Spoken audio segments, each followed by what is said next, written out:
రంగారెడ్డి జిల్లా షాద్నగర్ పట్టణంలోని ప్రభుత్వ జూనియర్ కళాశాల పునర్నిర్మాణ పనులు శరవేగంగా సాగుతున్నాయి. దాతల సహకారంతో ఎమ్మెల్యే ఆధ్వర్యంలో అన్ని హంగులతో సుమారు 8 కోట్లు వెచ్చించి కళాశాల నిర్మాణాన్ని చేపట్టారు. ఇవాళ కళాశాల పైకప్పు నిర్మాణం ఎమ్మెల్యే చేతుల మీదుగా ప్రారంభించారు.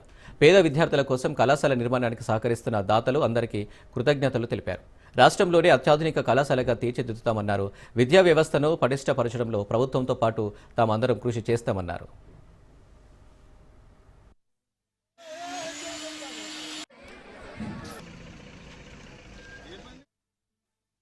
పునర్నిర్మాణం చేయడానికి డిసెంబర్లో సుస్థాపన చేసి దాదాపుగా 20,000-22,000 ఎస్ఎఫ్టీలకు ఈరోజు సహకారం షాద్నగర్ నియోజకవర్గంలో ఉన్న ప్రతి ఒక్కరి సహకారం వల్ల అందరు భాగస్వామ్యంతో ఇవాళ ఇక్కడ ప్రత్యక్షంగా మేస్త్రీలను కానీ మిగతా వర్కర్ల మీద తిరుపతి రెడ్డి గారు, అశోక్ గారు నిరంతరం ఇక్కడనే ఒక అంకుటిత భావంతో సంకల్పంతో ఒక పని నియోజకవర్గ స్థాయిలో రేపు భావితరాలకు పేద విద్యార్థులకు ఒక స్పష్టంగా ఒక నాణ్యత గల ఒక అన్ని సౌకర్యాలతో కలిగిన కాలేజీ నిర్మాణం చేయాలనేది మేమందరం అనుకున్నాం. కాబట్టి ఈ యొక్క కాలేజీను ఎక్కడ లేని విధంగా నిర్మాణం చేయాలని ఒక సంకల్పంతోనే ఈరోజు ఫస్ట్ ఇలా స్లాబ్ వేయడం జరుగుతూ ఉంది. కాబట్టి మేమందరము ప్రతి మండలాల నుంచి అందరూ కాంగ్రెస్ కార్యకర్తలు కానీ స్వచ్ఛంద సేవకులు కానీ అందరు కానీ ఇక్కడికి వచ్చేసి